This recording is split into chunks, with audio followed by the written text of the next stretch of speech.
There is something deeply counterintuitive about taxes that takes most people by surprise when they first really think about it. Applying the same tax rate to everyone sounds perfectly fair on the surface. Everybody pays the same percentage, so everybody gets treated equally. But that seemingly fair approach actually produces something deeply unfair in practice. Consider how sales tax works in the real world. Imagine two people walk into the same grocery store and buy the exact same cart of food. Let us say it costs $100, and they each pay $7 in sales tax on the surface. This looks completely equal. Both people paid the same dollar amount for the same purchase. But here is where things get interesting. One of these shoppers earns $30,000 a year. The other earns $300,000. That $7 in sales tax represents a tiny fraction of the wealthier person's income, barely noticeable in their monthly budget. For the person earning $30,000, that same $7 takes a much bigger bite out of what they have available to live on. This is what economists call a regressive tax, and it reveals a fundamental truth about how money works in our daily lives. People with lower incomes spend almost everything they earn just to cover the basics like food, shelter, and clothing. Wealthier people still buy groceries and pay for necessities, but these purchases represent a much smaller slice of their overall income. Someone making $300,000 is not buying 10 times more milk or bread just because they make 10 times more money. So, when we apply the same tax to everyone through mechanisms like sales taxes, we end up asking people with less to sacrifice a larger portion of their financial security. The burden falls more heavily on those least able to carry it. This is exactly the problem that progressive taxation was designed to solve. So how does a progressive tax system actually work in practice? The answer lies in something called tax bracket. These are essentially income ranges, and each range has its own tax rate attached to it. In the United States, there are 7 of these brackets, and they work together to create a system where your tax rate gradually increases as your income rises. But here is where most people get confused. And it is a completely understandable mistake. A lot of folks think that if you earn enough to push into a higher bracket, suddenly, all of your income gets taxed at that higher rate. That is not how it works at all. In reality, you only pay the higher percentage on the portion of your income that actually exceeds the threshold. Let me say that differently. If you get a raise that pushes you into a new bracket, only the dollars above that line get taxed at the higher rate. Everything below it stays in the lower brackets. This is why your average tax rate, which is the total tax you pay divided by your total income, is always going to be lower than your marginal rate, which is just the rate on your last dollar earned. This distinction matters enormously. It means there is never a situation where earning more money actually leaves you with less. The system is designed so that every additional dollar you earn puts more money in your pocket, even if that dollar is taxed at a higher rate than the ones before it. Now, brackets are not the only way to build progressivity into a tax system. Governments can also use exemptions that shield a certain amount of income from taxation entirely, or tax credits that reduce what people owe dollar for dollar. Another approach is selective taxation on luxury goods, things that wealthier people tend to buy. More of all of these tools can shift the overall tax burden toward those with greater ability to pay. The idea that the wealthy should contribute more is not some modern invention dreamed up by recent politicians. It actually has roots stretching back thousands of years. In the early days of the Roman Republic, citizens paid taxes based on what they owned, the standard rate hovered around 1% of property value. But during times of war, it could climb to 3%. These assessments covered land, homes, slaves, animals, personal possessions, and any monetary wealth a person had accumulated. The more you had, the more you paid. It was a straightforward recognition that those with greater resources could bear a larger share of the collective burden. Interestingly, this system eventually dismantled itself through its own success. By 167 BC, Rome had conquered enough territory that the spoils flowing in from abroad eliminated the need to tax Roman citizens at all. The wealth of conquest replaced the wealth of taxation. But this did not last forever. When Augustus Caesar came to power, after Rome's massive expansion in the 1st century, he introduced a flat poll tax on every adult, alongside a wealth tax of about 1%. This actually made the system less progressive, because now everyone paid something regardless of their means. Halfway around the world, India developed its own approach to fair taxation in 1580 under the Mughal Emperor Akbar. The Dosala system organized tax collection around the fertility of land. The finance minister, Raja Tadar Mal, recognized that not all land was equal, and the system reflected that reality. More productive land meant higher taxes. Less productive land meant lower taxes. It was another early attempt to match tax burdens with actual capacity to pay. The real turning point for modern taxation came in Britain in December 1798. Prime Minister William Pitt the Younger needed money desperately to fund the war against revolutionary France. What he created was the first modern, progressive income tax.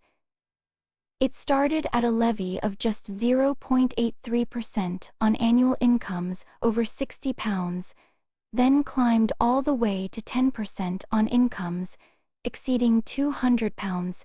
Pitt hoped to raise £10 million. He managed about £6 million in that first year.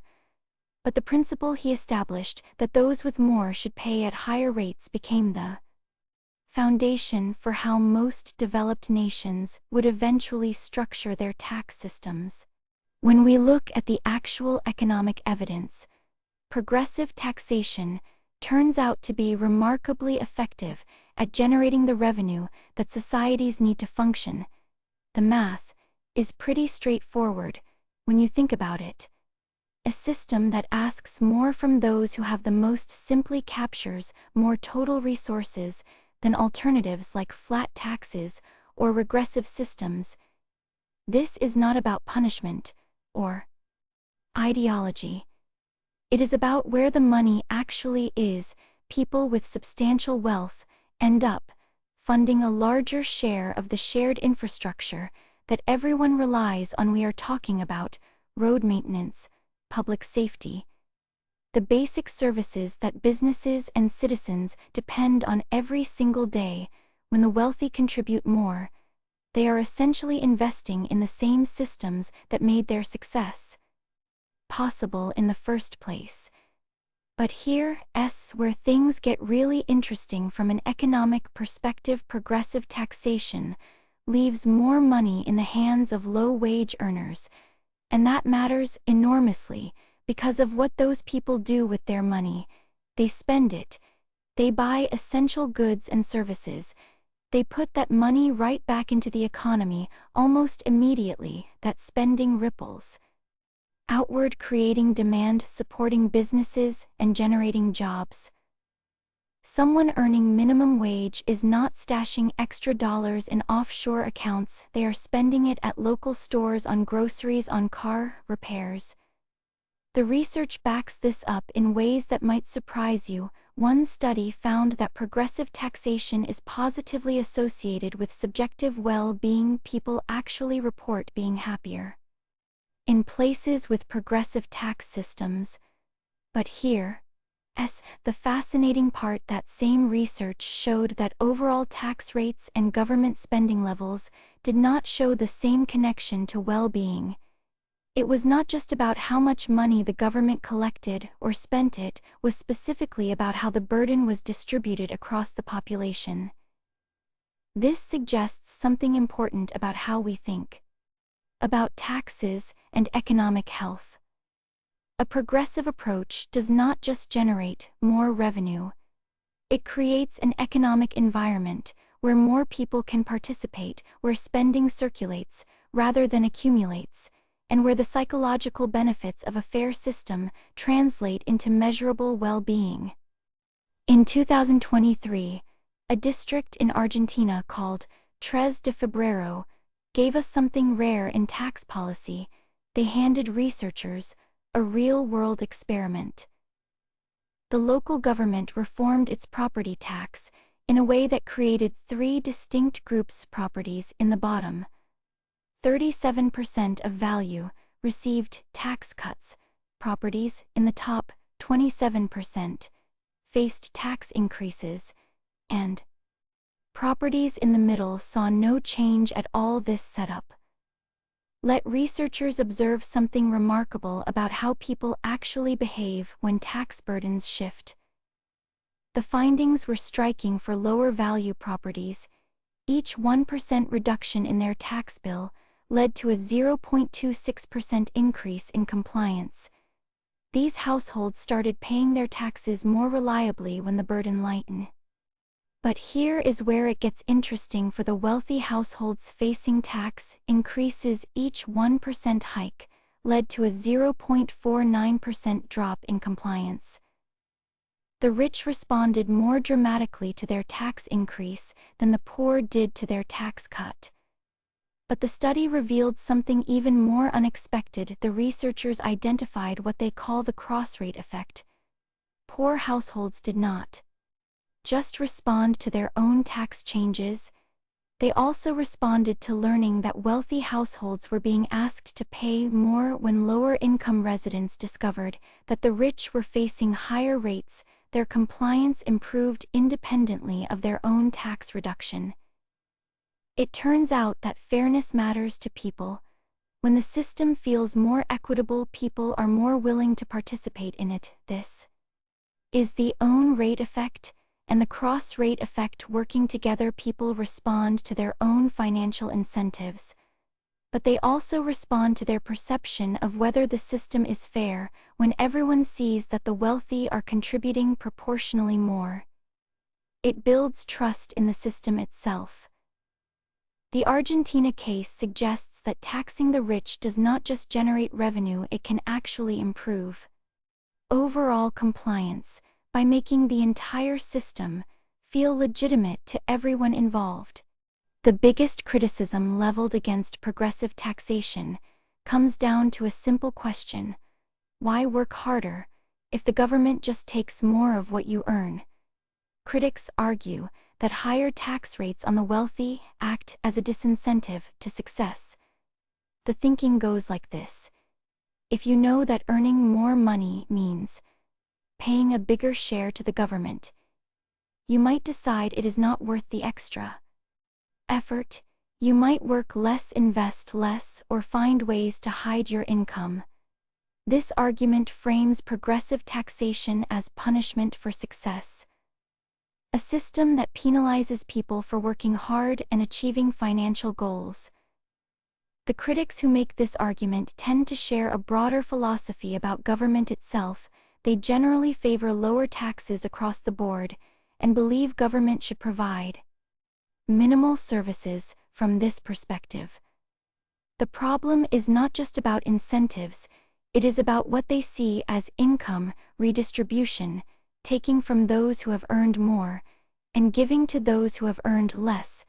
They view this as fundamentally unfair, a punishment that extends beyond just the wealthy to the middle class as well. But the real-world evidence tells a more complicated story. That study from Argentina we looked at earlier found something fascinating. When tax rates went up on higher value properties, compliance did drop somewhat among wealthy households. Some people did try to avoid paying. But here is what is interesting: overall compliance in the system actually improved, because lower-income households became more willing to pay their fair share. They saw a system they perceived as more legitimate, and they responded by participating in it. This is where economists really start to disagree. Some point to research showing that progressive taxation can strengthen economies by building public trust and generating needed revenue. Others argue that high marginal rates discourage investment and entrepreneurship over the long term. The truth is that the evidence is mixed and reasonable. People can look at the same data and reach different conclusions. What we are left with is a genuine tension between competing values. We want a tax system that is fair, that raises enough money for essential services, and that does not crush the motivation to work and succeed. Finding that balance is not easy, and every society has to wrestle with these trade-offs in its own way.